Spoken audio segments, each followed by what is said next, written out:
Destiny? I'm so sad about David. We need to have like a designated chair for him. Hey, Destiny? Can you hear me? Well, the last couple of years have been kind of rough for him. For a while, he wasn't even attending the meetings. Did you get the last email? The Yeah, the one that came in before 5 today.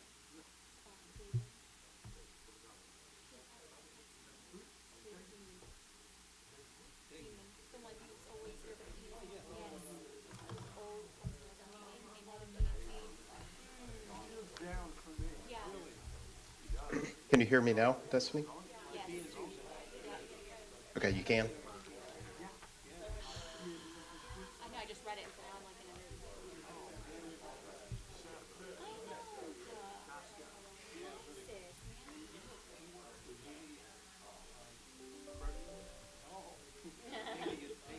Navy. Yeah, me too. I was thinking the same thing. Navy intelligence. You're kidding. Oh, yeah.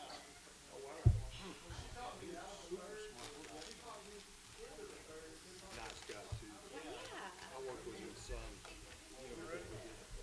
Do we have, Yeah. Yeah, yeah. are we gonna I have, probably shouldn't do it, but I guess I wanted him strong. I don't think it matters. Yeah, no, I would. Yeah, I think it's cool. just for call to order, just so we can do some, you're fine, because we were trying to see if we could hear Jeremy, so I'm basically cutting everybody off, including me, so we can see if we have him over there. You tell me when you think it's okay.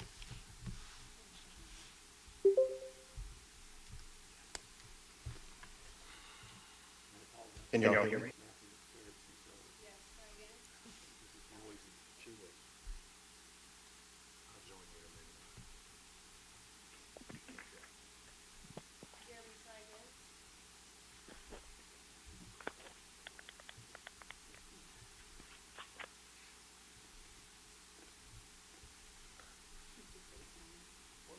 Destiny, are we good? Okay, good deal.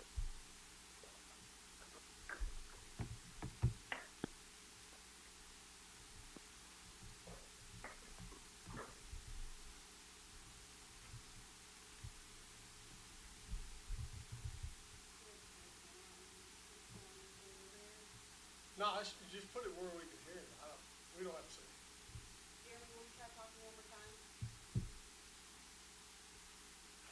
Yeah, are y'all able to hear me? There. Okay? Yep. Good, okay. Okay, good deal. Thank you all. All right, we're calling these in order, we'll take a roll. Here. Here. Here. Here. Here. Here. Here. One thing that we do have to do, and even though, so this is a workshop, so we're gonna sit here and hang out very informal. If you wanna get up, get something to eat, drink, whatever, we'll keep discussing and going. Are there, move on. Tonight's meeting is going to be discussion on meeting expectations, rules, policies, procedures. Everybody got copies of all these other cities. I'm not sure that it's really what, some of it could be a little of what helps you think about something you want to talk about at the table tonight. A lot of it is rules and procedures we already have, but I know we've got some things we want to talk about. I didn't get anything from anybody. I had sent some stuff myself. I sat and talked to Craig, and kind of what we did was come up with a kind of a beginning to go down the list. And as we go, I'm sure other things will come up, and hopefully we'll have some good, productive conversation. I would ask that as we go, everybody be mindful of whoever's speaking, and let's don't, I think there will be some conversation where there'll be some back and forth, I'm sure, but let's let everybody finish what they have to say before we get in on the captures or topics or what our thoughts are, and we'll go from there, okay? We're going to start out, actually, I want to go around the room, and I want everybody to tell us why they got on the city council. And I'm going to start, okay? And what we're going to do is we're going to do that, and when we get through, I just want everybody to remember why you came into the room, why you're here in the first place, what makes you want to be here at the table solving problems and doing things. So, like I said, I'll start. We'll go around the room. I obviously, myself got on the city council and ran for mayor because I wanted the people in town to have a choice. They hadn't had a choice for quite some time, and I thought that it would be good for them to have a choice. That's what I heard from them that they wanted. I felt like I had a lot to bring to the table as far as my business background and the fact that I consider myself to be a pretty good problem solver after 30-plus years in the business world of entrepreneurship. And also, I wanted to give back to the town where I am going to live, and I am retiring, and this is my final place to be, and there's no better place to devote time, my time, than to help make our city a better place. So, I will go left to Jimmy. Very nice. It's been a while now. Yeah, and I was gonna say, if you got reelected or you ran again, what made you stay or something, you know. 9.5 years in,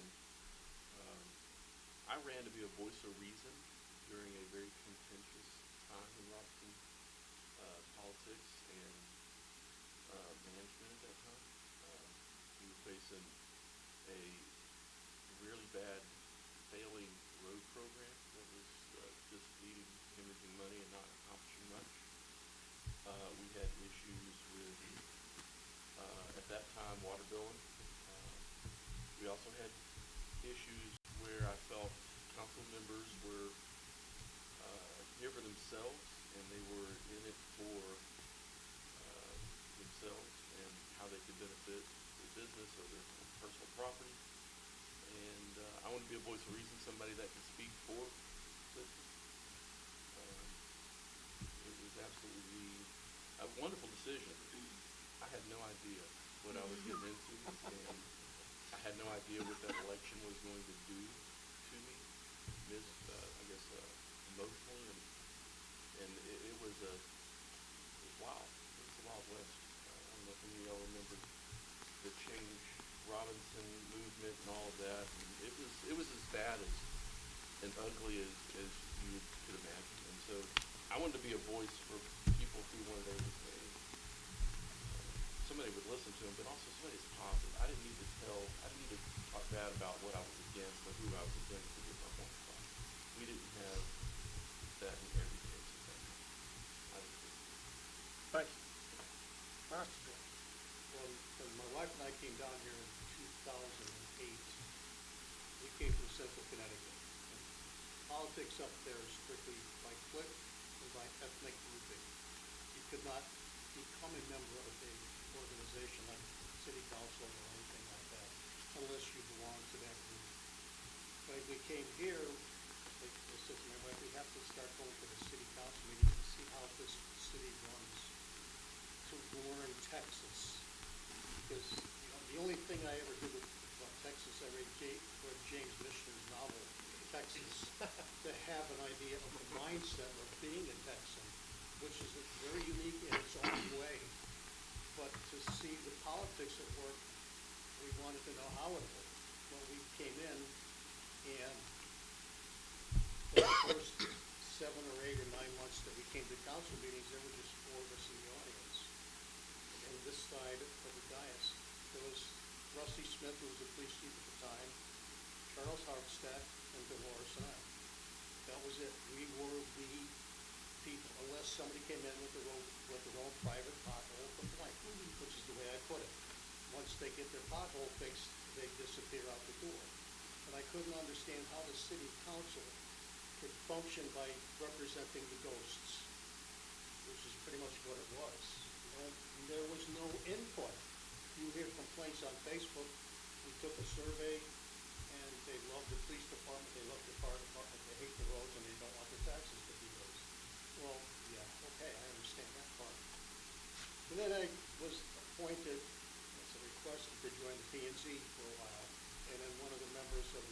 council, she resigned out and asked me to take her place, and I really didn't want to do it. I says, look, I'm not a Texan. I'm not a Robinson resident. I don't have any history here. And they said, well, what we need is a different outlook because what we have isn't working. And that was in 2014.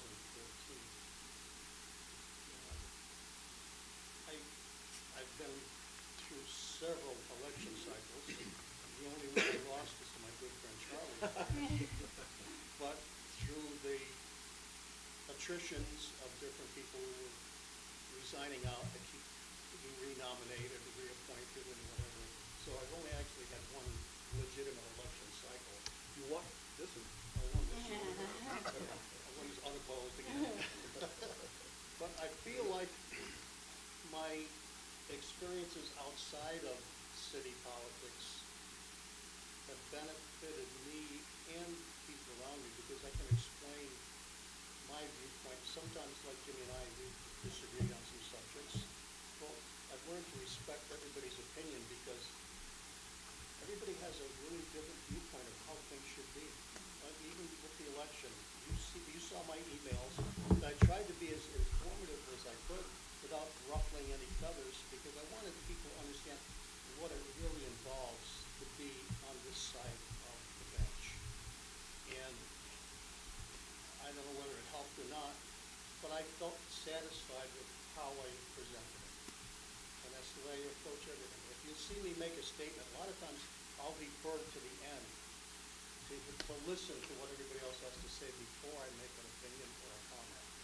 Because you can't read it first, and then if somebody else comes in with something later, you're afraid to say something that you want to offend somebody.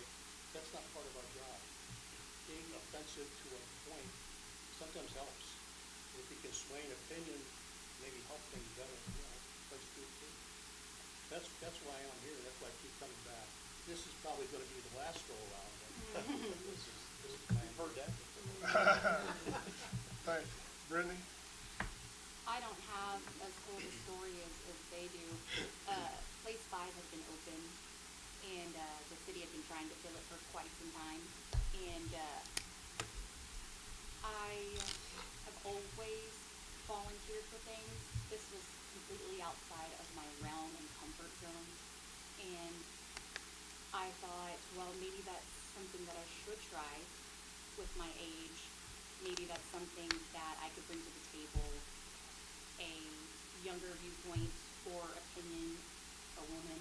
There wasn't one at the time, there wasn't one, but so I just signed up. And then I ended up being opposed with Mike. He signed up late, and but I beat him, and then ended up on council anyways. But yeah, what a cool learning lesson it's been sitting here and learning everything about the city, and then being able to tell people what's actually going on, because you're informed with the right information. Mr. Burns? Well, I have been for 45 years this month, believe it or not, Jim. Isn't that crazy? In this city. I'm born and raised in Waco, so I am a Texan and all that. I don't think it matters. It doesn't matter at all. What matters is what you bring to the table and what experience you have, and you obviously have a military background, what experience I have. So I think that all adds up to all of us, when, like you said, looking at, you've got a different perspective and some concepts and what you're a business person. But, I was asked to run in the 8th overlay agency. I really did. A young man trying to get my businesses fully established and all that. Didn't really think I had the time, so I didn't do it. And then I don't know, about 6-7 years ago, I thought maybe I should run. My kids are grown, my grandkids are getting grown. And all this, so maybe I should do that. So, I gotta say that I did have some consternation. A few meetings. When I came in and I thought, well, maybe I could add to, perspective. And so, although I've lived here a long time, I don't have decided to stay the same. I think things should stay the same. And so, I'm not to change for the sake of change, but I'm for the sake of change when it comes to this. And it improves our situation, improves our city. But I'll tell you guys, and I've said it right from over there, I'm for the citizens number one, because I am a citizen. And I think that's what the city is for. They're paying taxes and we're here to represent them. Not just my perspective, but them, the citizens. And I'm for the city too, Craig. I'm for the city being successful and being run successfully, and, I am for that, but I'm gonna err on the side, I think, I'm just telling you that. When it's reasonable and when it's not, I'm not gonna obviously unreasonably err on the side of the city. But, I tend to think that we need to have less government. I'm a viewpoint, or when we don't have to govern, let's don't. Let's let people live their lives and enjoy themselves. So that's kind of my perspective. But I've learned a lot in the year that I've been here. A lot. And there's so much that goes on you can't possibly know, until you get here and you see the documents, you see the information, and it becomes, more apparent to you. So sometimes it's a little overwhelming. You don't feel like you have enough information to make a decision. And so, I have abstained on a few things, but I just want to, my idea is I want to make it better. I want to make the city good. I'm not saying that I'm any better councilman than anybody that's ever gone through here before, but my goal is to make it better than it is today. That's my perspective. Thank you. Mr. Finn? Well, I'm a retired school administrator. I was assistant superintendent and a director and principal. So I've been going to school board meetings for 32 years. So I kind of know how that works. But actually my title was operations and personnel, so I did all the HR stuff. So I'm a very social person. So I like meeting people and helping people and going out and seeing things. And I actually was asked to run some people in town because I'm from here. I graduated here in '85. So I'm from here. I lived here off of Moonlight, off of Karen. And I had people calling me like, you need to run, you need to run, you need to run. And I said, well, who do I need to run against? And so some people told me. So I did that. And surprise, I got it. I'm glad. I still talk to people all the time. I'm here. I'm like you. I'm listening to what they want. But I'm on the other side because I was the school board, So I see both sides, how that works. I'm familiar with doing grants. I was a grant writer. I subbed up here at the hospital last year for health. I don't know how I got suckered into that. I didn't know he was a grant writer. Yeah, I wrote grants. Yeah.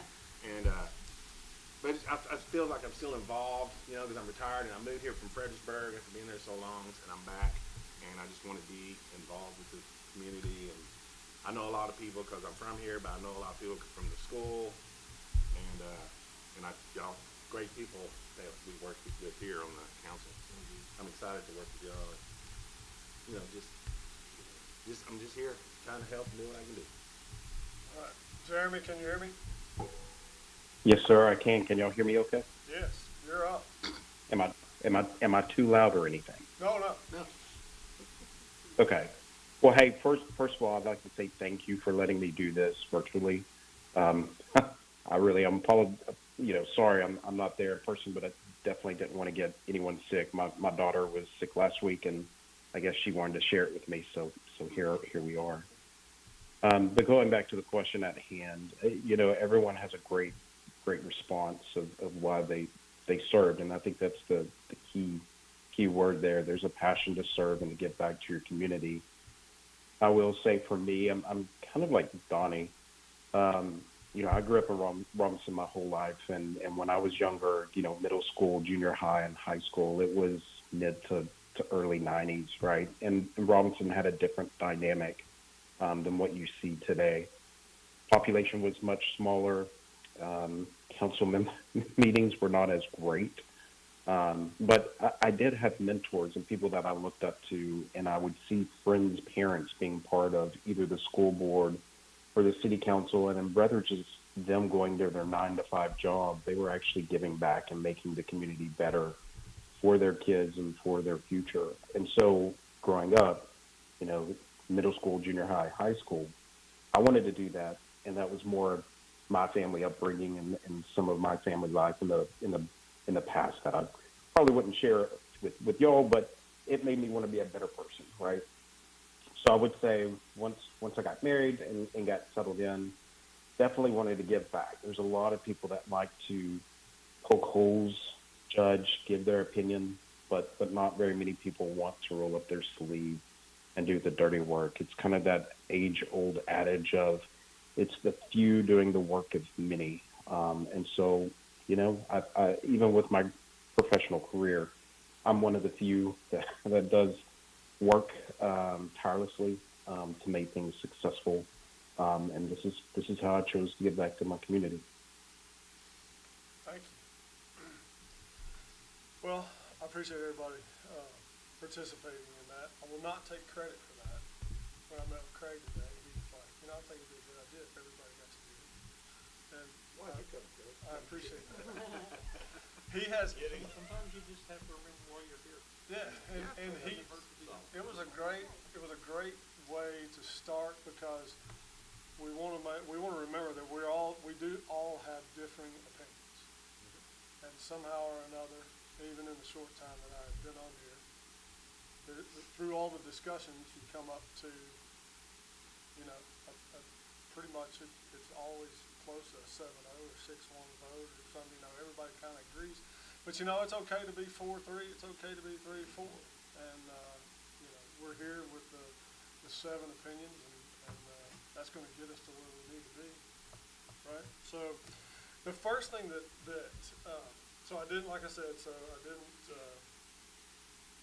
think I erased what I was saying. Probably this, but that's all right. I can remember. So, first thing, and like I said, we have like 3-4 things that we just talked about.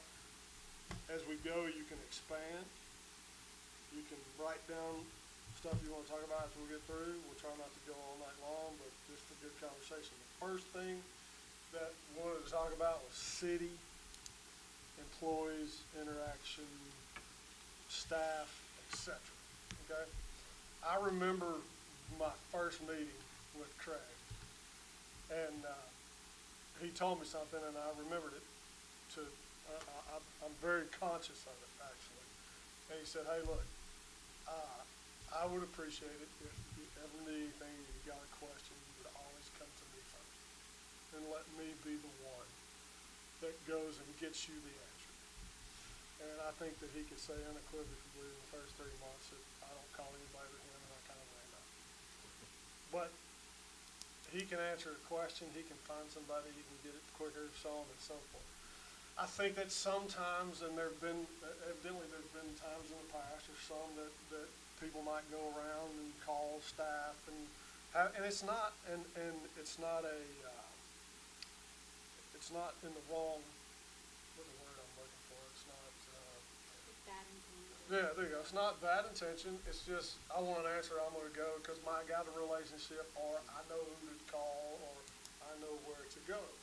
But we do have a city manager, form of government, and our city manager is in charge of the employees, and it takes away from him if we go around, because as much as he can explain to his employees that no special treatment, when one of us calls somebody, they're going to hear on the other end there's the city council or there's the mayor, me, and we don't want to put them in that position, and we don't want to be in that position. We're just looking for answers to questions, trying to get things done. We've heard from folks, so on and so forth. So I just wanted to kind of around the table, if anyone has anything they want to say or talk about, because it has been something that's been brought up, is comments on the side of that, on yes, no, maybe questions.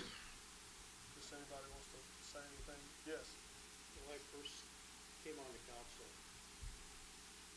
the city manager at the time made purposely a statement to me. He said, "You are only the council. You do not direct city employees at all. That is not your job. Your authority ends when you get out of that chair, what little authority you have. And all of us are equal members of that." He said, "You can ask for a favor. Can you, a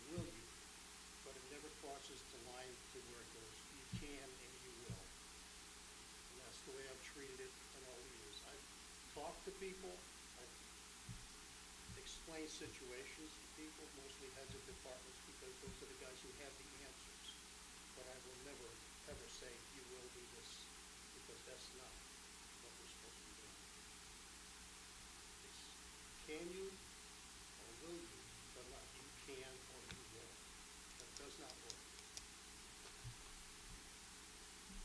Anybody else got anything on the subject, anything they want to say? Well, just like an example, with the school board, you know, the superintendent would recommend contracts and non-term, you know, and then the board voted on it. They didn't make the one who made the recommendations. That's the way I kind of see it.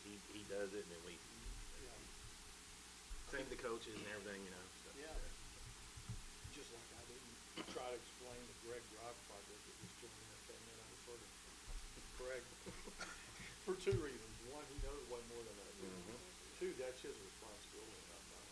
And he takes And I let pictures. him know that. I told the You take pictures. while I'm He Don't take does, pictures his of it. update pictures. Yeah, I take pictures. He does. Because you know what's going on. I know, it's awesome. I can see progress. Well, I'll just add there, this is not unique to Robinson, this is every state deals with it. When we talk now, y'all are old enough. I know some cases you might have relationships with employees or some counselors that you may enter the phone in the very first thing you do. And so that immediately, you're on both sides of the table. You immediately, your spider senses, or whatever you wanna call it, go off. And so it puts them in uncomfortable situations, so, you know, that's why it's always good. And it may be the best thing for me to do is say, well, I'll have some to talk to. And then when I'm doing it, they feel more comfortable talking. So it just, it puts them on guard, it puts them in uncomfortable situations. So, and that's not saying you can't say hi to them or talk to them or visit with them before meetings and everything, but if you're having something unique to this, something with the city, it's probably best to communicate first. And then let me, like I said, a lot of times I may say, well, let me have David Kaufman call you back, let me have Derek call you back, or something, because it works better than them thinking, but any of us have been in this business long enough to have run into aren't always considerate. And so it does, if you were on a school board, I'm sure you worked for a school board, you had that situation. Oh, I got, So, got some interesting phone calls. so, yeah, it's not Charlie calling, or it's not Jimmy calling, it's Austin calling. So, Oh, yeah. and they see on their phone, I feel attacked when you're talking about that. Your name about that. I heard that. Singled out? I heard yours too. me and you, Feeling that way. I'll admit it to Mita Copa, and that was, predates Craig being here, but being a member of the fire department for 12 years, you work a lot with TV. You work a lot. We had Kenny Walters, who works for the water department. You're in the middle of a fire call, conversations, or the end of a fire call. Conversations come up. And so in previous city management days, and I would call, we would call Craig and say, can I talk to so and so? But, you know, I have several people in my role text them a question or anything. So I have to admit that I do it now.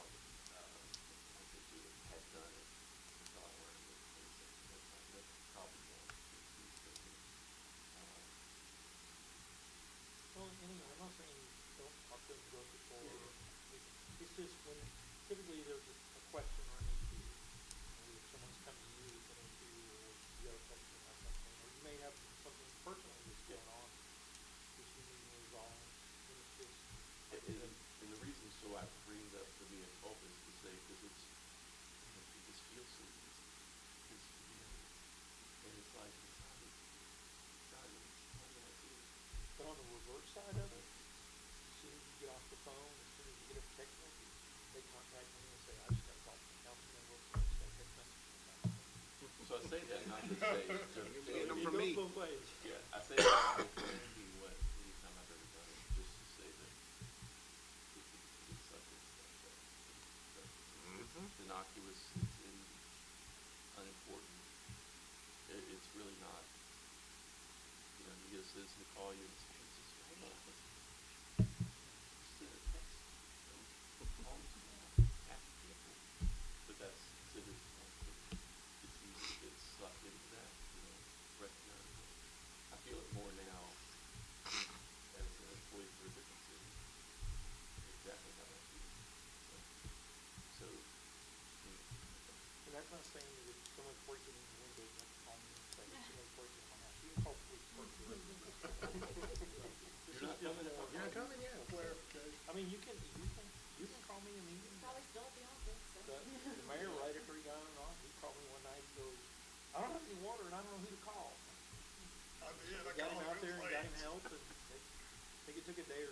get it fixed, but we got the right folks out there, but. It is. Randy, he told me, he said, call me first, so I took it. Yeah, he did. Yeah, but we got help out there. And to clarify, most Miami culprits are usually a citizen-based concern. So you don't even feel when it happens that they are, helping a citizen. You know what I mean? That's got to be. You know what, just saying this, the one thing that I've learned about Craig is when I get a citizen asking me a question, I hurriedly ask him the question because I get the most incredible text back with the most detailed information I've ever seen. And I just go, hey, I got you an answer, forward text. Yeah, forward it back. There you go, forward text. I'm not taking credit for that. Let me tell you, this guy's got it. He's got that. From Craig. Hopefully you're not doing that one, actually, let me tell you the other side. I'm smart enough to cut that out. Edit is a great thing. Jeremy, do you have anything you want to say on this subject? No, I think, this was one of the topics of discussion that I wanted to discuss, and so I appreciate y'all for bringing this up. I would say, I think point on from Craig's perspective, he is managing a team, right? And if we're off trying to micromanage things, Craig may have a master plan in hand, and so let's not get in the way of Craig and creating roadblocks. He's already got enough on his hands, and so just be cognizant of that. So thanks. And another thing I would tell everybody too, if you happen to have, I know there's an example or two of this out there. If you happen to have an issue with this employee, I would say that our best course of action would go to Craig first to make sure that we can solve that without it being a dramatic. We don't want to start dragging everybody sideways for something that we can handle that in house, and so it's a smart thing to do. I'm sure everybody's going to have some time at some point to interact with employees. The lady he sent out to my house that night was Johnny on the spot. I wish I should have written a real nice deal about how we got some people that get out of bed at 11 o'clock and don't know what you're doing. So. We always forget to recognize the good. I mean, that's just, that's almost what I do now. Good thing. Yeah. Uh-huh. Solid. She's awesome. So what? She even helped getting signed up for the portal. So we Yeah. can We're standing out there. We're standing out in the dark, and she's like, "Do you have this?" I go, "No. Let me have your phone. Yeah, Very, she's- very cool. Let me handle this." She is a gem.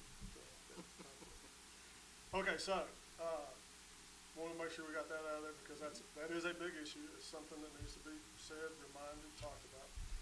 The second thing is going to be real easy, just something that it's kind of like a housekeeping deal. When in the meetings, when we are making motions, Misty back here has to really dictate down what's going on, and we have to be careful not to go into I'm gonna say this, not to go into a diatribe or not to go into a long drawn out except for exactly what's to be said, so that's all that she has to write down. She did say, if I get this right, that if to make things easier, because remember last week we had that huge, crazy, whatever. We can, from now on, when we have things from the consent agenda, the motion for the consent agenda can be to approve the consent agenda as presented. Oh, Okay? Okay, that's all we got. And like we would say, option two. Both Or of them. as said by the mayor, or okay. So if remember I sat there and read it, right? I read the whole thing, said it was option two, and then we got out there and we got trying to get it re-said again, but we figured out that we could just say as presented by the mayor when I read it all to us to get started. Gotcha. So everybody, With the exception, if you want to make a change or add a condition, you could say, as the mayor read with the condition. So if you're gonna wanna start making conditions for consent agenda stuff, beyond what was agreed in the discussion. then it can't pull it off. Pull out, yeah, correct. Yeah, I was thinking Yeah. regular agenda items. Yeah. You would speak. I would agree. Consent agenda items would be not any items that had any adjustments. What'd you say, Jeremy? Go ahead. I was just saying, I agree, a consent agenda item shouldn't contain any kind of adjustments or, options or whatever, Jimmy, whatever you were just referring to, right? Those types should be a one-off. They shouldn't be part of consent agenda. Conditions. Try to put conditions on a consent agenda. I wouldn't do that. If I spoke that, I didn't, it was regular agenda items, because that one you're discussing was not a consent agenda, it was a. We did put it on the consent agenda. What we did, We we put moved it on it, the, we moved it to consent with, we decided in the workshop to do with I'm option thinking two. of a different one, I now Oh, know yeah. where you're at. Okay, Now I know where you're at. okay. Yeah. So we're on the same page. Mhm. Cause she read it was real long. It was long, that was, I know we were talking about this. Okay, along this line, the next thing that we discussed, that kind of wanted, is we want to be very cognizant of everyone at the diocese. Everybody's got something to say, okay? And a lot of us, including me, are getting hard of hearing. I'm hearing aids myself. But, so when you get multiple folks talking, it's difficult to know what's going on. We've got some agreeing here and not here, and somebody's having this conversation and this conversation. So I would ask from the middle where, I think that in the first 3 months of doing this, that I have made sure that I give everyone the opportunity to speak before we make a motion, okay? The caution is to make sure that everyone gets to speak before you get 3 down and somebody says, it gets quiet before I have a chance to say anything, and somebody says, I want to make a motion, but somebody might have had something to say. So we just want to make sure, number one, we want to make sure that I want to make sure every one of you gets an opportunity to speak, okay? And I'll look down, nod, I think I've kind of got everybody down now about how you are. And, but just respectful between everybody on the deal, that everybody gets their opportunity to speak without interruption, without anything, and then your turn to speak, and then we'll just kind of take it from there. If you got any different way that you would like to do it, other than the way you're doing it, I would be happy to listen to. Just one comment. Yes. If you're going to make a no vote, just don't say no. Explain your reasons. The citizens deserve to know why you're making a negative comment or negative decision. Just don't say, I don't know. You have to let them know why. They deserve to hear that explanation as well as all the yeses. Well, I agree with that. I recall, voting it, I think it was 6-1, I was going, you wanted it to be against. And the mayor, Bert, asked, Mr. Rogers, could I ask why you voted that way? And I was glad he did it, and so it was an opportunity to voice that dissent. Because the only thing I don't agree with in your comment is that maybe my no is a positive. I Right. view it as a Did positive. you have to vote last on that? I've done it so. Yeah. Oh, you're right. Yeah, I've done it so. I think one time he and I had opposing opinions, and he was gonna vote no, but then he listened to mine, and he jumped onto my side. I will tell you, I try my best not to come in this room with a decision Yeah, making. 100%. There's some that just, I mean, that are routine at this point for me. Atmos, steering committee, okay, I don't really have to put a lot of thought into that one. There's some like that, but anything that is, I need to hear what staff says, I need to hear what you say before I decide. I you could probably tell in my comments which way I'm going. Do my best to play devil's advocate on each one of these cases, even if I'm just trying to prove myself, poke holes in my own, don't poke some holes in that, see where we stand. But every action, every vote we cast has an unintended consequence that we don't see coming. Well, I It's love hard. that we debate and talk about things in the open forum like people that come and, they know that we're really discussing things and hearing it out. And I don't wanna make it sound like I play politics, so the one that you guys are talking about, I voted against everybody, and you go back and listen to that, you would have thought I was in favor of it. My comments were for. No, yeah, I And know so, that. but at the end of the day, there was a husband and wife sitting here, Mhm. and everybody shooting holes in what they wanted to present. Mhm.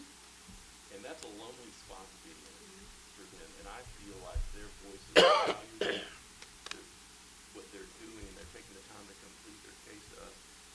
They have, a right to be here, and they have a right to be heard. 1,000% certain that's just going to pass against them, I don't remember the actual motion, but it was not going to be in their favor.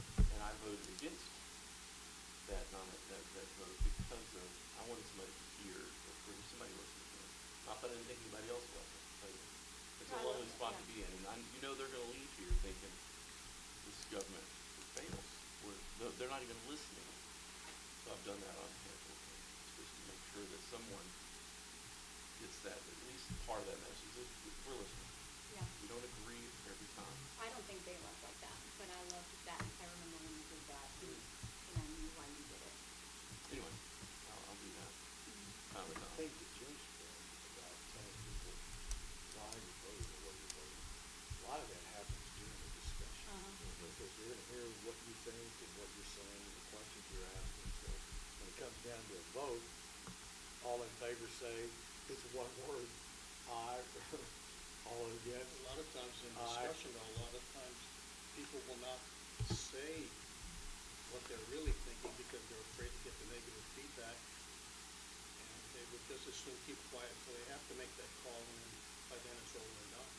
You have to be able to stand up for your opinions long before the vote is taken. So my example, which I'm talking about, is I was very negative on the lighting ordinance. Okay? And I was negative because of how it came about. Because sitting at the table, watching the meeting, all I saw was they're going after this guy. Okay? And it looked like it was a one-sided thing, right? But after talking to Craig, and then sitting up here and listening to everybody talk about, it's a greater problem than just these two neighbors that like each other. It became, okay, I went from a no vote to a yes vote because it's not just affecting one set of people, it's affecting the entire town. If you had been here to see what we saw before you came on as mayor, you wouldn't have had any hesitation at all to join in what we were thinking. You missed the greater concept of the visuals. The visuals are what swayed the opinions of a lot of us, because it was just so. Can I before you?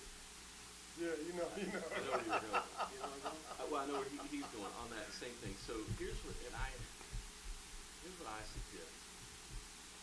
You ever watch a video online and see it'd be a controversial video, police use of force videos, justified or unjustified, is essentially, go read the comment section, and you'll see people say this is justified, and just articulate everything that they saw in that video.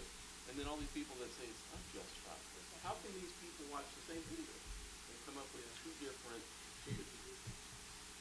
That can happen to us in this room, and even without pictures, even with the citizen coming to share their complaint, they pull heartstrings for some of us. Some of us can absorb that a little differently, but they can pull our heartstrings and paint us a picture and an image in our head, and we can get down to it. So I say all that to say, go see it in person. Go drive it. Yeah. Go drive the street when they talk about the potholes. Whatever the issue is, go drive it. So Go see it yourself. Jimmy and I shared this information after, because I watched that whole thing happen. And Jimmy went by at a different time than I went by. And so I'm out there at 10 o'clock at night, I guess, sitting in the middle of the road, outstanding, looking at neighbors, looking at houses, going, I don't get it. I'm surprised you weren't arrested over on that. Oh, good. Well, now that I know what the people are, Yeah, people, yeah. people in Stegall are. Yeah. So I'm looking, but I'm like, I don't get it. It's not, I can't see my shadow from the road, okay? Now, we had the conversation that maybe he didn't have all the lights on that night, but man, he had some lights on. But he's so far away from the road. And I'm like, then the conversation comes up as how open is the shutter on the film, and what light is it letting in, and what time of day did they take the pictures? And so Jimmy and I were back and forth. Jimmy goes, man, it was really, so the picture that Jimmy saw when he went out there in person, and what I saw when I went out there in person, were two totally different stories. And so that's why when I came in here and we were gonna have that discussion. Yeah.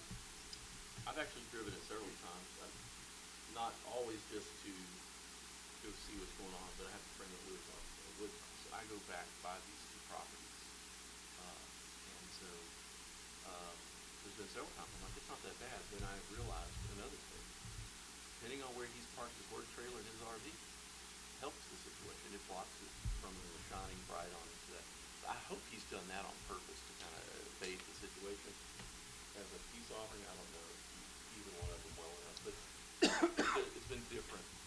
There were complaints, emails, text messages regarding the rest of the neighborhood, how that ordinance can impact the rest of it. I went out there again and drove that street to see, well, because you have this dichotomy of opinions. You have people that want to move out to a rural setting that's still inside a city, but in a rural setting, and that definitely area qualifies as rural, that don't want to be around. My grandfather tell you, he moved out of town, so he wanted to see his neighbor's porch line. He didn't want to see anything except stars. That's why he moved in the country. So I respect that, but at the same time, I respect somebody's right for security. And I'm happy to let them pay the electricity bill to light my neighborhood up. I'm It would be okay. interior for them, But, not me. but then you have this, how much is too much? And a situation like that, for me, was, well, I don't ever want to be, as a council member, the caught between two neighbors, because that happens a lot of it. I've sat on this council and seen it happen at least 3 times where somebody got elected because they didn't like a council member, one of them being a shared property lines, and they had property line disputes, and that's how the other one got on there. What a commitment. And see I'm if gonna things be a through. council member because I'm mad. I'm not gonna go through all of them, but there's been Common theme for the school board members. Yeah. at least 3 of them that have done it. And so I don't think that's our job to get caught in the minutia of the potential neighbor wars. There's been several of them.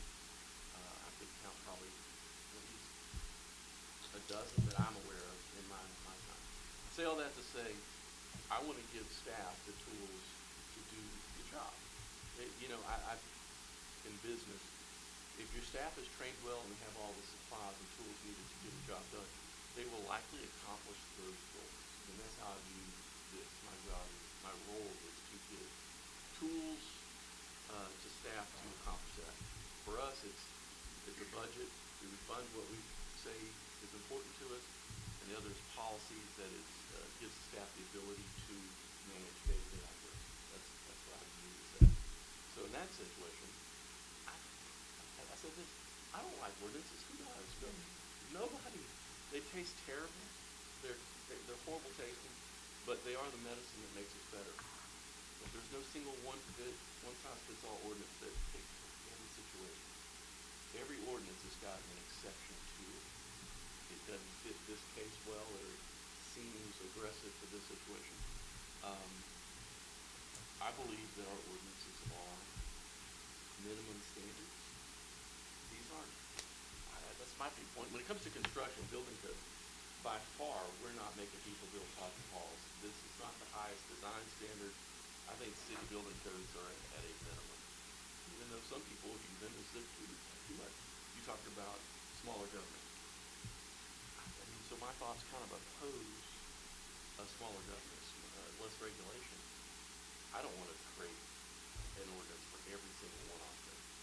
No, I don't believe we should do And that. I did say unnecessary. Unnecessary. But at the same time, I mean, your thoughts are valid on less regulation. Your thoughts are valid on, we don't need to over-regulate property owners. I think, Well, and then they're complaint based too, so.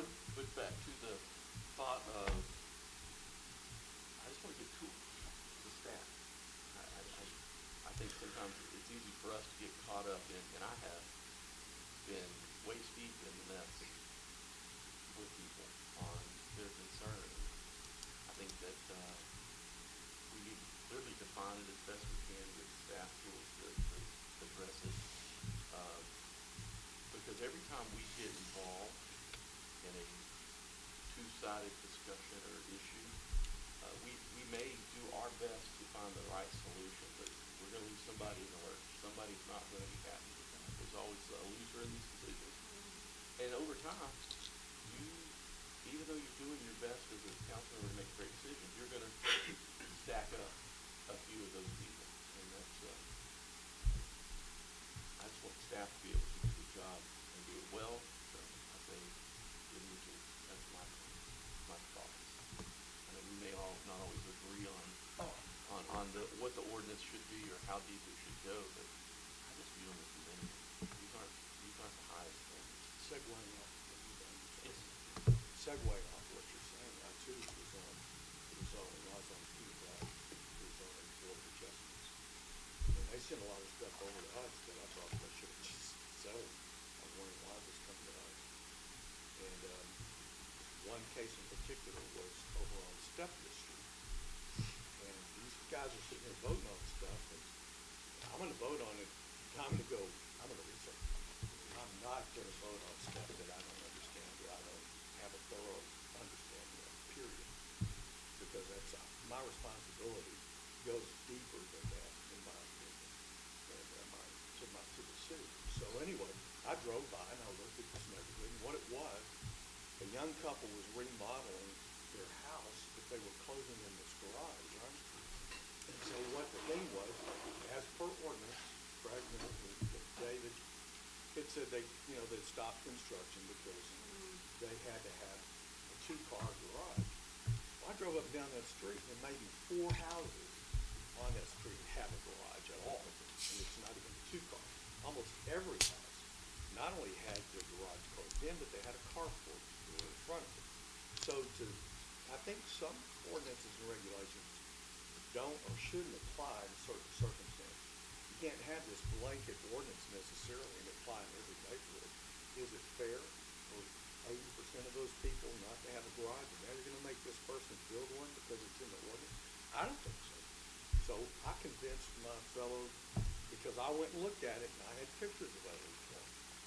They say I convinced. I told them why, that I was not for causing this couple to go through this and to have to, and they voted against it. They voted for that, for the couple not to have to do it. I mean, that's just obvious to me. It's just reasonable. It's common sense. Another example I'll give you is over on, off of,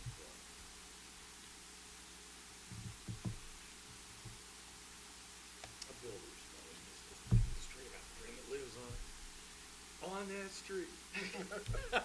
In your neighborhood? Out in the country. Yeah. It's off of, Stegall. You go out and then you have, Off of Stegall, on, anyway, never mind. So the road's irrelevant, but it's country. Going out there, there's not many houses together. And this couple was building the mother-in-law. They brought in a mother-in-law structure for his mom, for her mom. And they were here. They were here, remember that? Yes. And I actually went there and looked at it, and the drawing showed the structure to be in front of the facade of the house, and it was not. If y'all recall, we approved for build insurance and storage guy. Haddock. Haddock. Bill Haddock, to be able to put his in front of it because of the pond that was in back, there was exceptions that need to be made from time to time. And I don't think the ordinance should just be blanket, now here everybody has to live by that, when it really, we made an exception for him, and it was a reasonable thing. So to wind this up, I had a picture of it. I went and took pictures of it. And I brought them to the meeting. I said, does that look in front of the facade that used to know right? And so, to be honest with you, David didn't do his homework on that. And these people agreed with it. That was on P&Z. I think it was zoning board of adjustments as well. And we voted to allow them to have it. So there's going to be disagreements, and there's going to be. I am not against, by the way, our city employees or staff and what they think. If they bring something to us, they need to do their homework. And I think for the most part, David does that. One of the things you objected to, that he brought all these ordinances to us, and we didn't really know what was going to be changed. And, reading through all these pages and pages of stuff to see, so now he underlined, puts it in red, what he's changing, and he's done a much better job of that. And bringing stuff to us. I think, didn't you comment on that? Yes, that was started because of the state legislation and backflow preventers, inspections on residential irrigation. That's where it started. We didn't have all the information. We voted on it because it was state law. We were already out of compliance. We didn't have a choice, but we didn't know what we voted on in the very next agenda item. We realized, wait a second, this is going to have a fiscal impact on citizens. And so it was a case of, not that I would have changed my vote. I would have voted for it because it's not something we could ignore. But I need to sell that to the citizens. I've got to tell them why. And just because the state said that's a short conversation, it usually includes money matter. You're not able to articulate it. So that's where that came from. We just asked for red line changes. And he even went above what I asked. He does the text box where he puts in this is the intent and the reason. And to me, that was even better than what I asked, because what we don't know is the application of ordinances. I can read all the ordinances and I can understand the words on paper, but how it actually applies in the field during enforcement or during construction, whenever they're using that, I can't see that. We don't have that experience.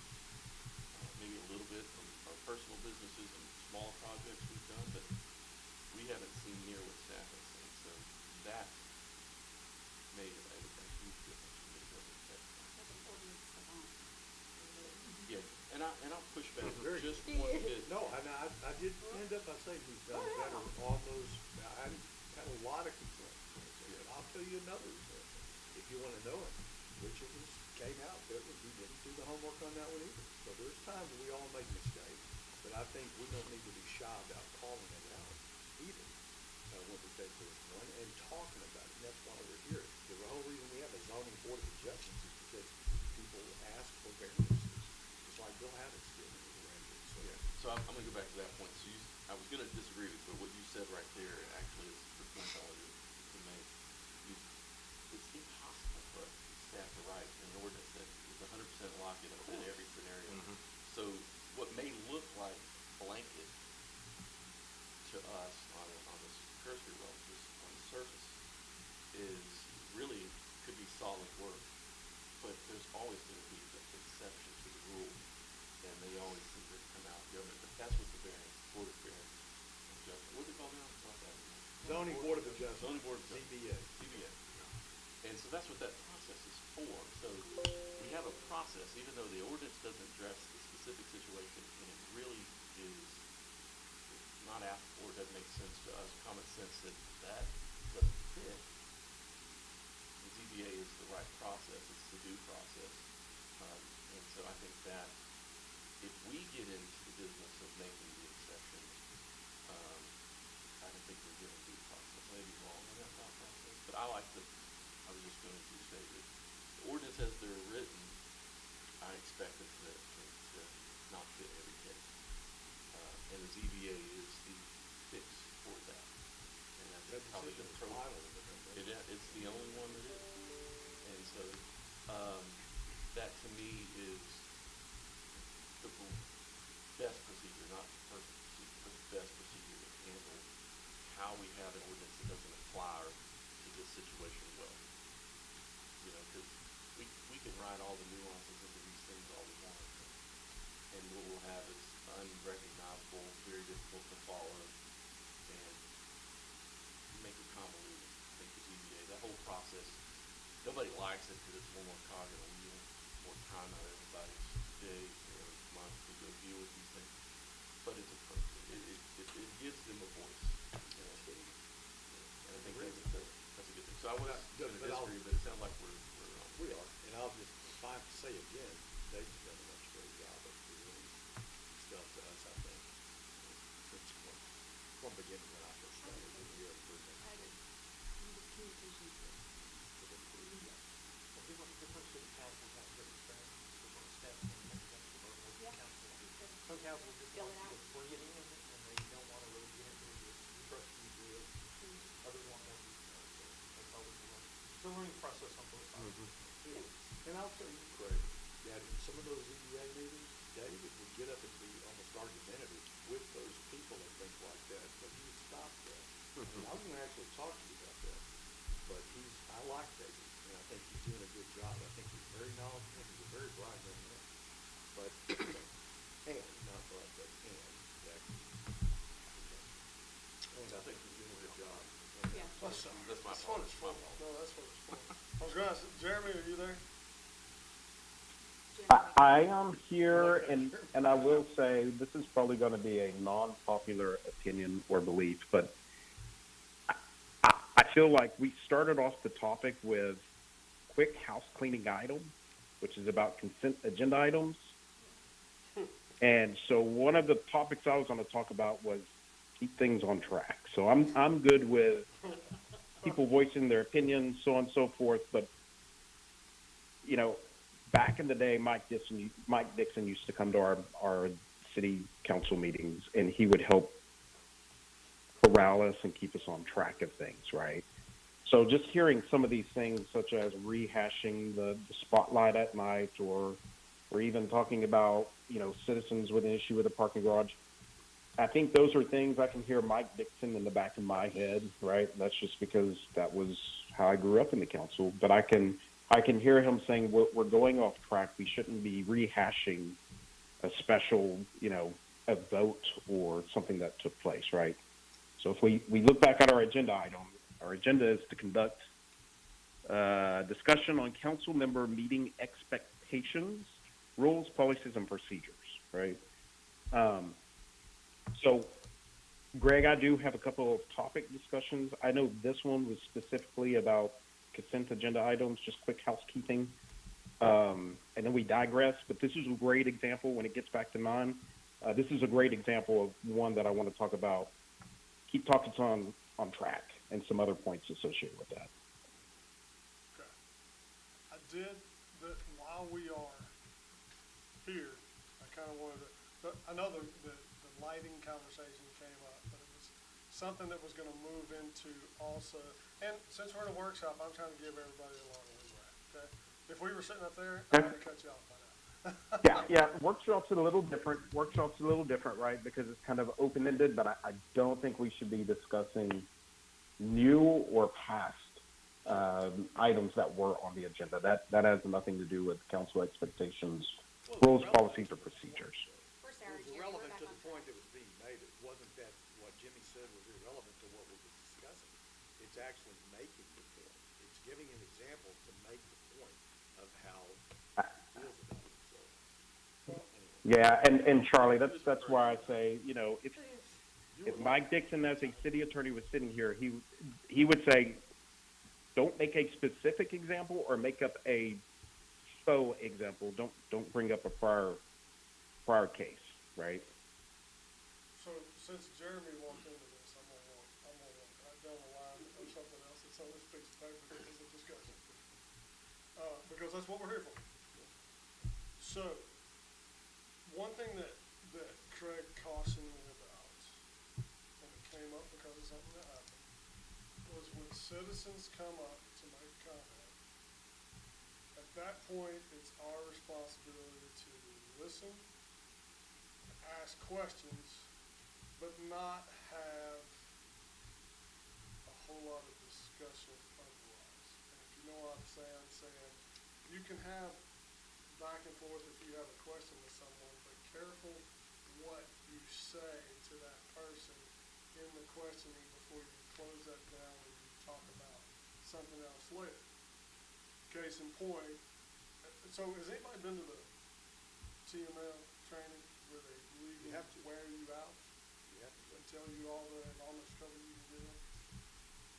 Well, you know, you get, I feel like that there's a time that, in a specific example where, you know, the previous mayor got a little excited and said something that was out of line to someone that was standing at the diocese and was agreed with some folks on the council, when it should have just been listen, ask questions, take under advisement, and move on. But some things that we say can't be taken back, and some things that we say can get us in a lot of trouble. Okay? And so I think that and anyone that wants to have a conversation about this, but I think that when someone comes up and has a comment and wants to talk, we listen them out, and this is what Craig and I discussed.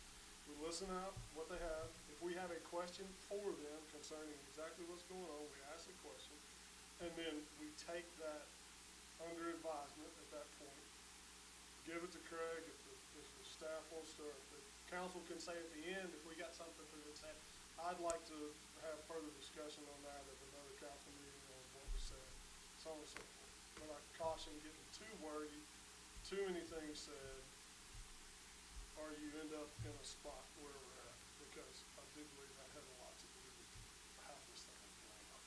Question, are we allowed to ask them questions during that? Like you need to know the address, or you don't wanna get into And that, opening weren't the door allowed. to Can a we lot of make this a matter of- specifics, or, you know, you can. can we make it a matter of policy that the mayor be the only one to ask those questions? And that just be a policy for us? I thought that kind of went as. I'm not sure that'd be legal. We can make it a Procedure. policy, you can make policy procedure, you can make. Yeah, council knows. I mean, most of the time, people are pretty specific about what their issue is. There's usually not a lot of questions, but every once in a while there may be, like they may get up there and talk about a situation and you're like, well, can you tell us, you know, where this is happening, or something like that. I would say I'd be for, But we don't wanna start picking a whole, we don't want to take their 3-minute thing and make it a 45 minute. I would be for making a policy that says that the mayor can speak at that time, or who pro tem if mayor is absent, to gather that information or to ask that question so that it does facilitate some faster citizen comments if there's multiple. Also, I've seen on other agendas that are very, very specific language on the matter. I have to bring it forward, I didn't think about it, but that describe that, so it's on the agenda, so that when any citizen picks it up, they know we can't speak back to them, and there's a reason for it, not that we're just ignoring it. So that there's this I always hated that clause. because people come up here and they're speaking, you know, it's already hard for them to come up and say whatever they're trying to say. And then I always hated how it's always just silent. Yeah, it's. And you're like, all right, thank you for your 3 minutes, and then you walk off, and it's like, okay, I don't, you know, it's very weird. So I always like when we try to engage with them a little bit. I'll bring I up know, an- I I'll know. bring up an How example. much you engage, you get into the. Right, I and don't want it- any of you to- Yeah. Which is why we're having this discussion. Yeah, yeah, I mean, I agree, but that's the process that's been established in the law, is they can come and people speak. Now, if it's a public hearing item, they can speak on the public hearing item, and if there is something that council, after the public hearing is closed, you don't wanna do it during the public, you wanna ask a question back, clarify something, so you can do that. If you don't wanna do it, you don't want to do open discussion Right. between the council and the audience. Yeah, yeah. I mean, that's not, council members should be discussing among themselves, you can ask, you spoke, well, when you brought this issue up, you clarified this Yeah. for us. Yeah, and we've done that. But, yeah, it's just, but yeah, when it comes to citizen participation, if it's not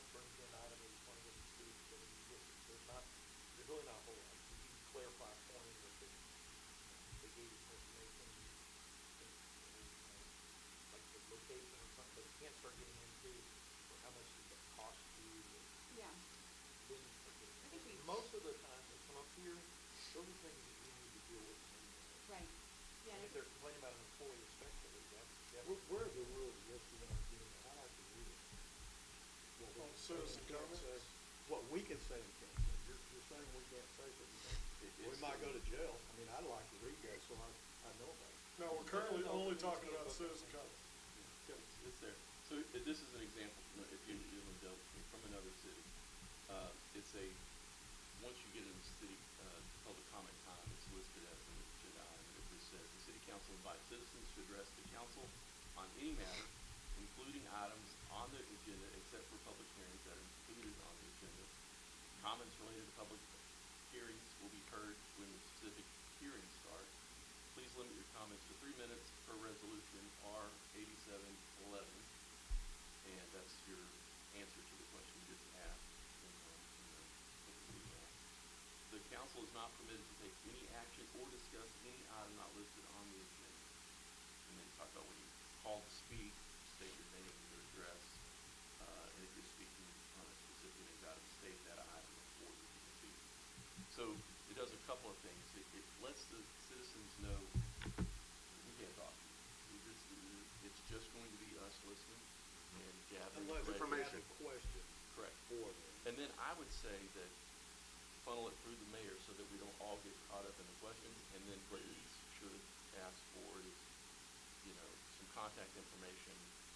Get them in touch with Craig and/or so if you have issues with what they say, you gather that contact information.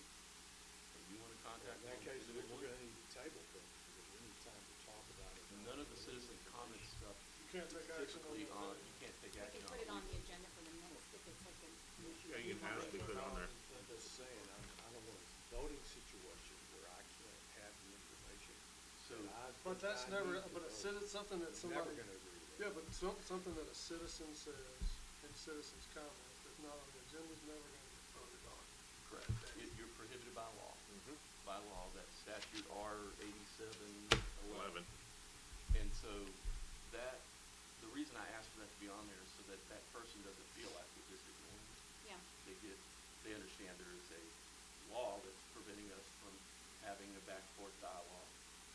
I think we make a policy to collect some information and start a process for them if they have a valid concern that needs to be addressed.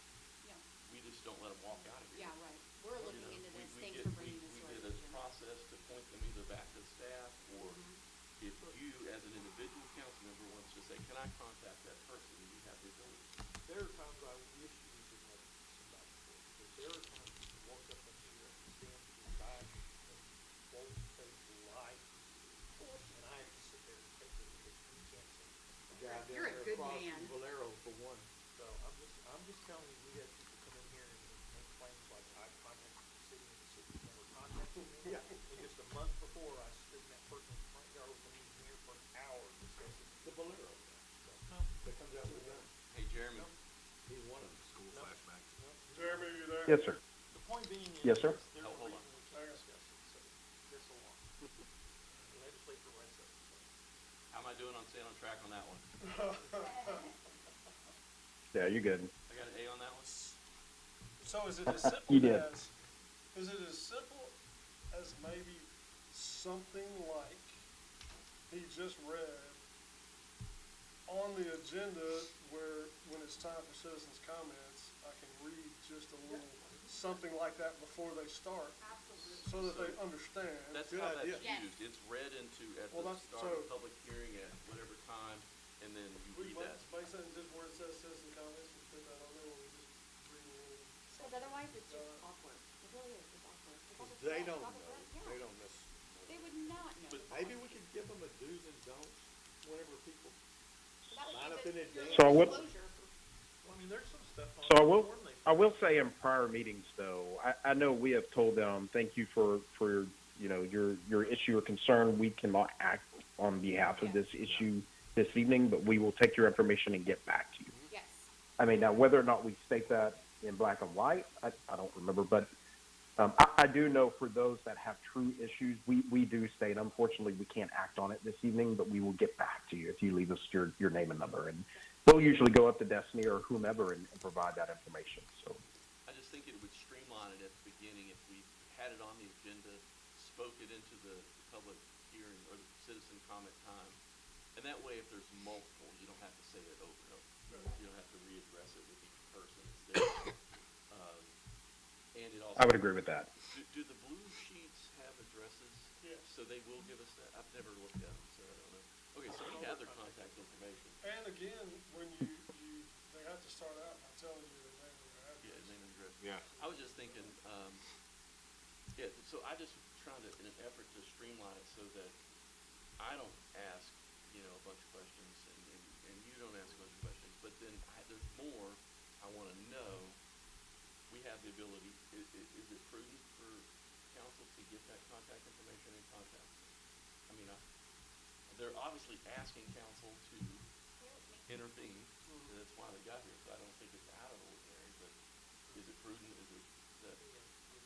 Multiple council members start contacting them, and you start going off into the myriad. That's why I say mayoral, make it policy, because it's either the mayor or you. And I know that y'all already been doing it, but. Yeah, we typically follow up on the things like that we followed up.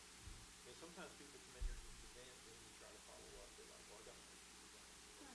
But the whole reason a lot of times they come here is because whenever they want to out.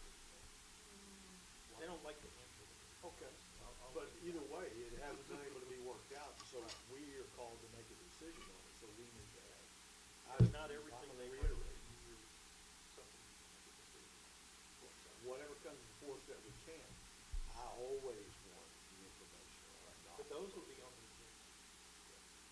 For the citizen participation. And that's the whole thing on the open meetings law, is you cannot, the council cannot meet or discuss an item and take action on an item unless the public has been given notice at least 72 hours in advance if you're going to discuss that item and take action. That's what the state law says. So if someone walks in and throws something Yeah. at you, you can't do anything about it, you're violating the state law. That's what I was talking about. So that's why you have to be real careful on any discussion you have, because if it crosses that line, then you're violating the state law. And there are people who will try to bait you on that. There's people out there trying to bait us on. We have people who go to the police department at 10 o'clock at night with a video camera, walk in the lobby and start videoing stuff, because they're dying for a cop, and then they're gonna confront them, and then it's gonna be on the news, that, we went to Robertson Police Department, and they Posted they're on just- Facebook. And so, That's a very good. Oh, yeah, I would so- hate to wait. They're in our. Oh, it's. yeah, so but that's what I'm saying, so so you have to understand it, so the law is written the way it is, and, we could definitely put it on the agenda a little bit clearer, or we could definitely do that, and, things like that, but yeah, I caution you to ask some questions, unless it's just, they said something that isn't quite clear to understand what their issue is or something, but I'd be real careful, because that can be once people start talking, it very quickly will Oh, they get off the Go rails. off track. it'll go off the rail and it'll devolve. And then motions are made. If it's something that council has to act on, it'll be on our future agenda with the backup information. Okay. So, everybody in agreement kind of how we're gonna handle that one, kind of just to keep us all where it doesn't go off the rails? Yeah, that's good. Jeremy? Yep, that's good. I agree. Okay, so I've only got one other thing on my sheet, but that means I want everybody to have an opportunity. I'll start with you. Do you have something on your sheet, or 2 or 3 things or whatever that you wanted to talk about while we're Yeah, I do. So number one, everyone, I did come to Craig regarding kind of us getting together as a council once we got through the election phase, just because over the years, we've seen a lot of new faces, we've seen some churn, and as Greg mentioned, right, you take the TML, horses and that's all good, right? But I wanted to make sure that with your council members on here, and it's not just Greg or Donnie, and it's not just for Jim or myself who have been here for quite some time, we've got to make sure that we're staying on track and doing what we're doing, right? So I have some points, and the first one I want to just say is make sure, and I've gotten in the habit of this as well, but a lot of what you're going to hear from me is more time management. Okay. I like you guys, but my goal is to get in, let's work, and let's go home to our families. I do want us to be cognizant of, all the others in the chamber that are city employees that have been there since, I don't know, 7 or 8 o'clock in the morning. So I want to be considerate of their time as well. So some of my things that I just wanted to ensure we're all following is make sure you're doing your homework in the background and that you're not turning our actual meetings into either a training session, and once again, this is new and old members, but you're not turning this into a training session, or you're just looking at the packet for the very first time, because that's not beneficial to us, and it's not fair to the citizens. So that's point number one. Let's be prepared when we come to the meetings. Thoughts, ideals? I'm going to pause and just let anyone interject on these points. I would agree. Yeah, I agree. I didn't catch all of it because I had to step out, but what I did at the end, specifically about being prepared, reading the agenda, that's super important. Obviously, you gotta read the agenda, that's basic. The second one is, I will encourage everybody, call Craig Monday, schedule some Yeah. time. If you don't understand it, or call him. I know I don't call him all the time now, but on the routine ones, I feel confident. But my point is, take some effort to educate. If you only show up to the meetings and this is all you put into it, you're cutting half the work out.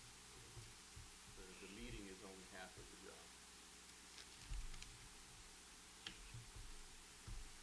Yeah, agree. Anybody? Go ahead. No, you go ahead. Greg stepped out, so I was just going to see if anybody else had anything to do with it. Oh, okay. Yeah. No, you go ahead, Jeremy. You had something else to say. Yeah. So the other thing, I think we talked about it earlier, but let's just make sure, and I think you've even mentioned it before, Jimmy. You don't come to the meeting with preemptive decisions, right? Our role is to speak on the behalf of the population of the city and not for our personal gain. And that kind of ties into zoning cases as well. I get kind of wrapped up into this as well, so I'm just as close as anybody else. But really, zoning cases are really a hearing to examine, what's the highest and best use of a property. And usually when that comes to us, it's not necessarily what is that property going to be specifically or what's the plan. But the question really is if we zone this a specific way, David always gives us, here are the things that can go in that zoning, whether it's, C1, C2, whatever the case may be. And we've really got to look at that list and say, okay, if we rezone this C1, C2, these are the things that are capable of being constructed, and how does that fit in with the overall comprehensive master plan? So try to stay away from, once again, I got Mike Dixon in the back of my head going, you can't ask, okay, what are you going to exactly build right there? We're not deciding whether something specific can be built. Man, y'all are quiet. Greg, I think they like you better than me. I won't lie to you, I slipped out for like 2 minutes. I put Jimmy in charge, so he's too quiet. Well, after I try to stay on task, Jeremy. That's all. Just trying to stay on task. Being a good boy. We'll get you there, Jimmy. We'll get you there. They're never going to let you live that down now. And see, I thought I was being nice, just like letting us get them off the rails while we're sitting here. I was like, reel them in. Yeah, so once again, probably what you didn't hear Jimmy before was most of my points, other than the last one about the zoning cases and ensuring we understand what a zoning case is. The other ones really are time management, right? We've got a chamber full of city employees that have been there all day. And then, as I was saying, as much as I like y'all, most of the time when I get through with city council, I'm actually coming back home and going back to work. So, time for me is crucial. Time for me is crucial for other employees and their families. So let's be cognizant of that. Now, the other thing is, once again, we tend to go off track on agenda items. And I know, Greg, you're absolutely right. Tonight, it's a little bit more broader. I still wouldn't have mentioned a prior case or a future case, right? Those are easily summed up with, hey, I've got a family that has an issue with a parking garage. I need to give them the correct information. Greg, can you or somebody reach out to them, right? That's not necessarily about city policies, rules, concerns, right? But once again, I was raised a different way or was part of a different era of city council when Mike Dixon would sit in the audience, and so I was groomed a certain way. I do feel, and once again, as Greg started from the very beginning, we're here to not ruffle feathers, but speak openly. I do also feel like we tend to go off just having discussions where it's not really constructive per se. I do agree asking questions is very pertinent so we understand the situation at hand. But there have been times we have gotten into just discussions and it's almost as though we repeat the same thing over and over again, and a 5-minute conversation turns into a 25-minute conversation. And so for me, once again, going back to that theme of being considerate of everyone's time, and to Greg's point of ensuring every member has a place and a voice to speak, I want to make sure that we stay on topic, we stay concise, give clear opinions, and it's even brought me to the thought of bringing it up to y'all as council of saying, similar to citizen comments where they have 3 minutes to speak, do we implement a 5-minute time limit per council member, right? And as we go down the line at 5 minutes, you still have something to say or another question comes about, right, where you may have an opinion that contradicts or something, we've got to work that out, right? But it's almost an initial discussion. To me, there's a difference between a discussion of your belief versus a debate and fact-finding process. And I don't know how to figure that out. I don't have an answer. I see it as an issue with our council and wanted to bring it up to the team. And I think those are my only points that I really wanted to talk through. So, just first thought, and I agree with what you said.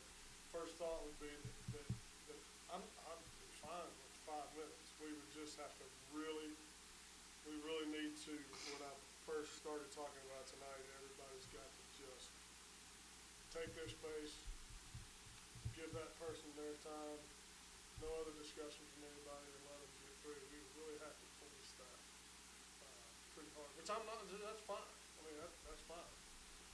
It's 5 minutes, so I look over at Jimmy because I'm like, it's 5 minutes. Too much? You already know. It's not enough. Not enough. No, I was going I not think enough. it's too much. I was going to Stick Jimmy, with 3 minutes. because there's sometimes I've seen sometimes that there are things that do get a little more than 5 minutes. And, I won't cut you off if I'm looking here going, okay, we don't have a whole. See, I Going tend, off. I tend to get my thoughts out in 1 minute or less. I'm usually pretty reason I looked succinct at- and I stop. The reason I looked at Jimmy is because Jimmy's very thorough. He is. Is that a nice way to say that? Yeah. Very thorough. Long-winded is what I usually hear. No, I'm gonna say for thorough. sure, yeah. No, I'm thorough. Just Yeah. thorough. That was probably my wife telling me that. Do you want to? But go ahead. I mean, I'm good with it if we decide that, because I want to be respectful to you as well, to everybody. So it's not I think sometimes we're going to get into a debate that's going to last longer, and we need to at times. The only power any of us have sitting at this table is influence over each other in terms of how we might want to vote. And some of these might not be 5-minute conversations. And you think about it, Jeremy, though, if all of us get 5 minutes, that's 35 minimum. I mean, some Yep. will be shorter. some will But- say. But some of these conversations, But if it- we're only giving it 35 minutes, I mean, are we rushing through it? Well, I will say there was a consent agenda item or an item we requested to be put on consent agenda item a couple weeks back. And I think at the table, we were all like, yeah, we agree, right? And so, but we couldn't move it to a consent agenda item, I think, because it was a public hearing or whatnot. So that should have been a slam dunk, right? So we get up there, and it's a regular agenda item, open up to public hearing, no one's in the audience, public hearing closed, and I even wrote it down. We spoke on it for about 40 minutes. And that it approved 7-0, and we all already agreed 7-0 approved when we were sitting at the workshop. So once again, is that the best use of our time as a city council and to our city employees of just beating a dead horse that everyone's in agreement with already? There was no debate, there were no questions, and I don't know how else to say it. It was not the best use of our time. Let's say that. Right. But I agree. I want to be respectful. Go ahead. So if we set a limit, a policy that we go 5 minutes, I would say yes. But there has to be a mechanism, for the citizens' sake, if we need to discuss it longer, we need a mechanism that would allow for that conversation to go. As long as, I guess it would be more maybe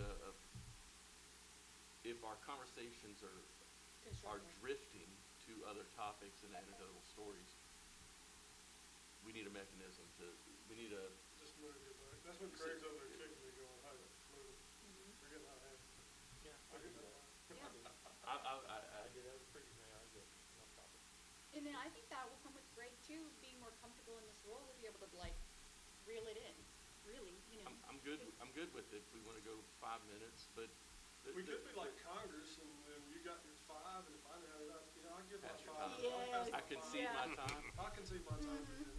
Yeah, but those guys also go for 24, 48 hours sometimes. And solve Yeah. nothing. So this is, we're gonna be the most efficient branch of government if we get this done, for sure. And I don't disagree with you, but there just needs to be a mechanism. Yes. Semi-objective. Number one, I would not say put a time limit on it, but I think what I see, and again, this is not unique to me, I've been 12 years in city manager in another city, and 3 years before that in city. Sometimes a point is made, but then it kind of rolls into editorializing. And suddenly we're here to talk about a particular issue, but now we're evolving into a bigger picture, and maybe the bigger picture is something for us to consider. And we go, and then the discussion starts on the bigger picture, and it's like, we need to get back on the issue at hand, and the issue at hand is this. So I think sometimes that happens.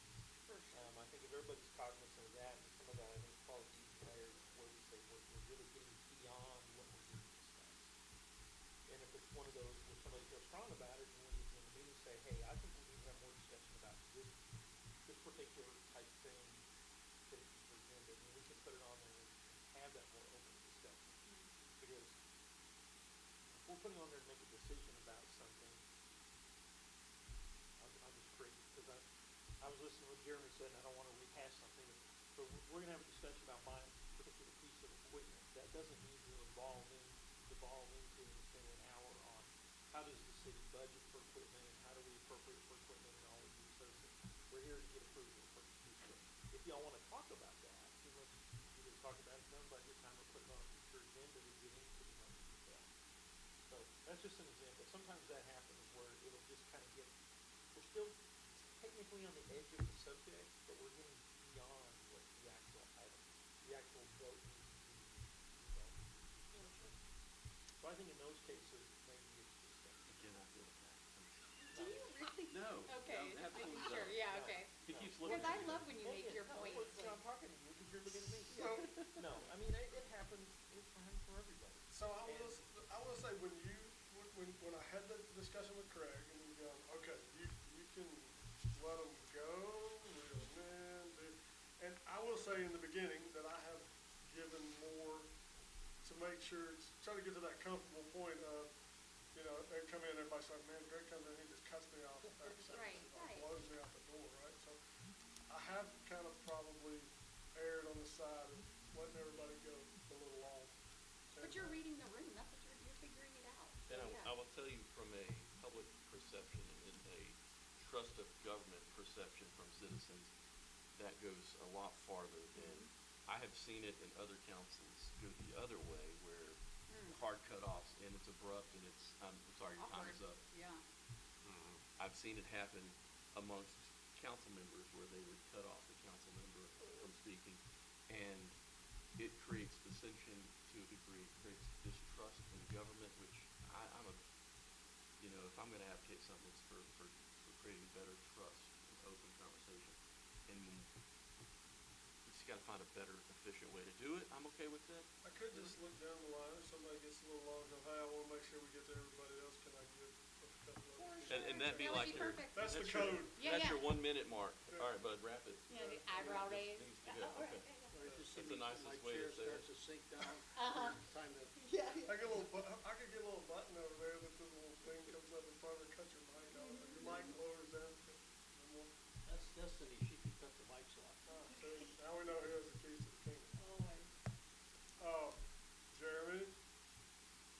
I can't see. Yeah, I mean, yeah, sorry, I wish I was there. That's all right. You're absolutely right. You know, once again, I don't know what the right answer is, whether or not it's a formal policy or if it is just kind of being cognizant of the time. If someone wants to like look at me and wink or text me, I can kick Greg in the shin or something like that. I mean, whatever we need to do, right? But I just see an inefficiency there, and I'm not trying to rush or minimize any matter. But be a little bit more efficient at our meetings. So if y'all think at our next like official meeting, if we need to put something on a future agenda item for a policy to be enacted, or if we talk through, you know, no, let's just informally try to do a better job, whatever the case may be, you know, that's just one of my, it's not a pet peeve, but it's just something that's critical to me. You know, it's whatever. I'm just one of 6 voices, so you know, really do. I really do look at y'all as well to help, you know, provide progress. So, whatever y'all want to do. I don't think we need to put anything We can make it formal. gentlemen's Yeah, yes. agreement. Yeah. Yeah, gentlemen's agreement, yeah. You don't have to have it written for it to be policy. It just has to be understood and followed. Is that right? Or some habits of a council, A handshake. you kind of set a policy. It doesn't have to be written all the time. It has to be written, but it can be written, and it's only as good as the current council. Yeah. I told Mary for my last city, had a council that put together rules, procedures, and code of ethics that I thought was really well put together, and it's with new councils. And then we had an election where there was a council change, and the new council came in and basically said, we don't have ethics, and we're getting rid of it. And we voted them all out. And they said they didn't care what state law said about open meetings, or executive sessions, or any of that stuff. You know, and staff, we were like, well, these are meetings, they don't have ethics, so. There's no Point really for that with- one, but yeah, so it's only as good as you as a group of women. There's no legal requirement you have to do that. There's no, unless you create your own repercussions in the rules, there's no repercussions. But I think here it's just trying to fine tune to move everything along. So, I'm kind of down to the end of the notes that Craig and I had. I'd kind of like to go around the room and see if anybody else has anything else they'd like to. Jeremy, have any more? Jeremy, do you have, yeah, before I move on from you, was that all? Yes, sir. That is all. Thank you. Jimmy, did you have I anything? have nothing. I was just looking at, Open Meetings Act and trying to, so I may have misspoke earlier. It might be R 9511, I think, that talks about that. Read and play. It's either 87 or 95, or one of them in between. Enjoy your reading. Dr. George, you have anything that you wanted to? No, sir, I think we've covered everything very well. I think most of these things that we followed, with the exception of drifting off topic. But as far as making citizens feel welcome when they come in and make citizen comments, like I feel like we've done a good job with most of these things, with the exception of when that falls into that. Charlie? I think we have a good group of people that love this city. And we got a really good city manager. And Craig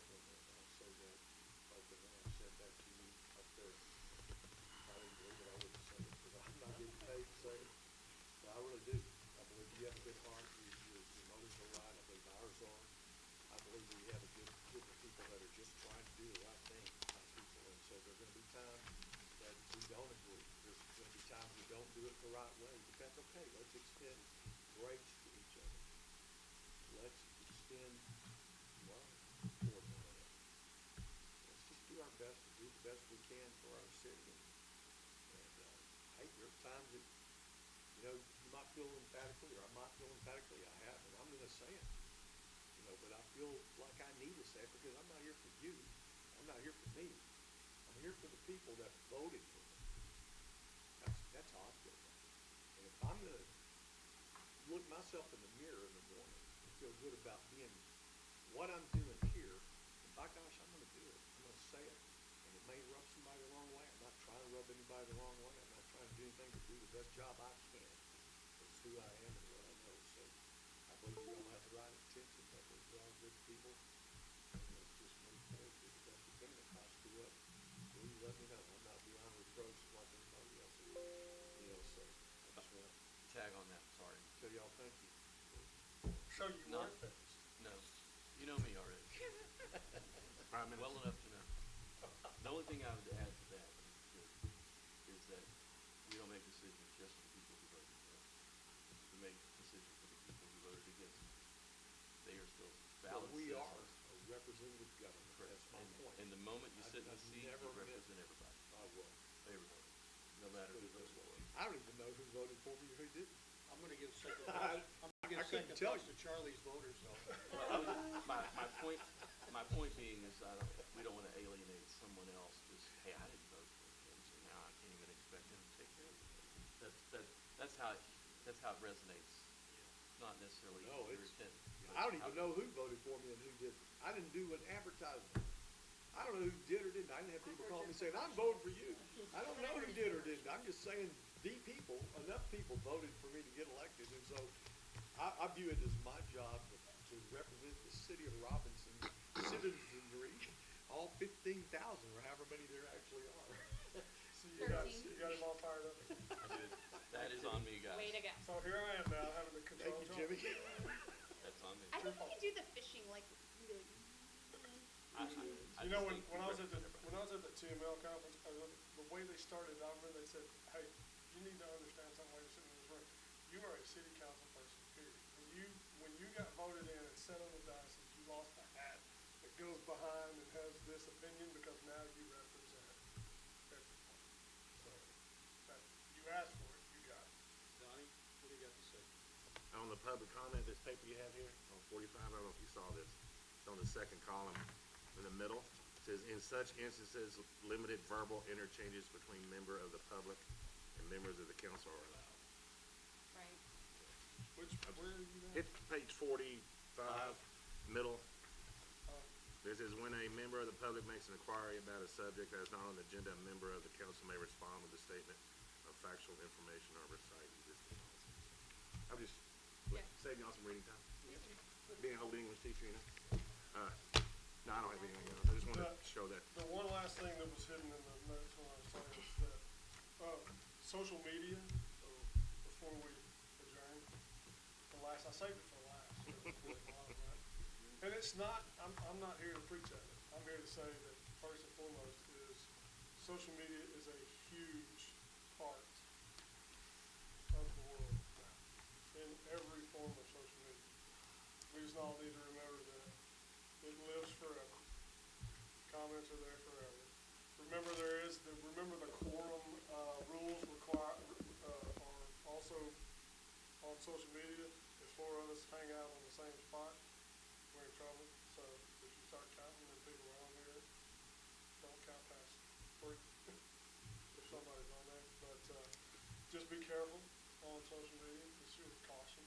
I know I'm on there a lot, answering questions, and I try to keep it to answering questions. I try, some I get involved in, some I don't. Some of y'all get involved in, some you don't. But just, while we're sitting here at this table, I thought that it's relevant to just remind us all that social media is a big part of life, and what happens on there doesn't disappear. I'd like to pass on the word from the attorney. He's not gonna tell you all that on social media, that's up to you, frequency. He strongly, doesn't even know Mike, when he strongly decided something. He strongly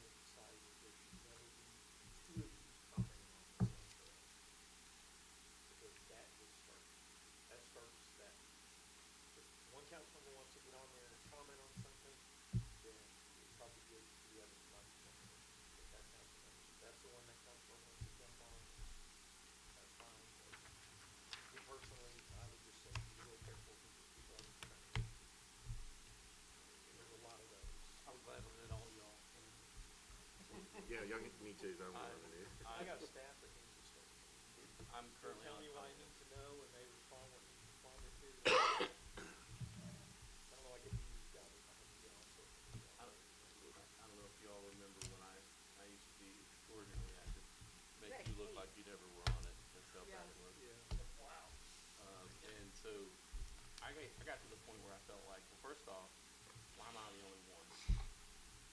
Nobody else. And I won't say that nobody was, but very little positive interaction, helpful interaction. And then I got to the point where it was weighing on me, so I backed off. It was time for others to join this discussion. And so I backed off and then currently am on. Well, Jimmy corrected me, or over the holidays, I think it was wishing everybody a Merry Christmas. And he explained to me that you can't do more than three people on, because it becomes a walking forum. Yeah, the walk of forms. And I thought a holiday greeting was not considered a violation of the quorum issues, but I guess it I think there was another mention of something else there, but I mean, that's the agenda. I don't know about agenda, but it was a holiday wishes thing. Craig, do you have anything else after all of this? Any words of wisdom from the other end of the table? I think what was, I don't know what he, I think you may have said it, or think, yeah, anything you say here goes on the record. It is an open meeting. We can do executive sessions for very few things, but most of what you say becomes a permanent record. It'll be there, 40 years from now, when a city manager is digging through minutes 40 years ago and goes, they said what? It's still there, because I know I've been digging through stuff here from the 60s on things, and it's amazing to see so many things here in minutes and accounts and stuff. But yeah, and the same thing on social media. You can put it on social media and turn around and delete it a moment later. Somebody It'll be screenshot there. it. It's, Destiny will, Trust me, I do screenshot it. Destiny goes to all People the make trainings and comments comes back and about says, the council or anything else. crossing this, It's crossing on that. record. Anything you want to add about social media, Jeff? Better say what they mean, it will be recorded.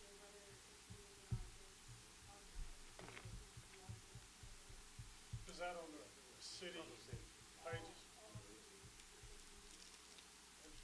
Yeah, anything gets posted, and they take it down immediately, we read about it. That's so that, you know, people want to say, well, this was put there and the city took it down, because we're pretty limited on what we can do when we put stuff out there, and we can't remove other people in a lot of circumstances, so we do that, so people make accusations there, like.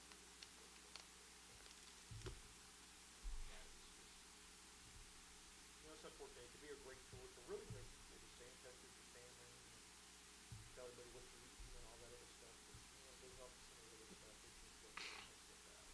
Which grandbabies on there? Yeah. That's what I was saying, you put your Yeah, picture on there's there. just, and it seems like, and of course you all know, you all do it more than I do, because I don't get on social media, but trolls just out there waiting to send me quotes. Jeremy, do you have anything before I go? I just want to check on you. No, sir, I don't. But thank you. Appreciate it. Anybody else? Last call. I hope that this was productive and not I think it was a good use of time. And with that, at 7:50, I'll call the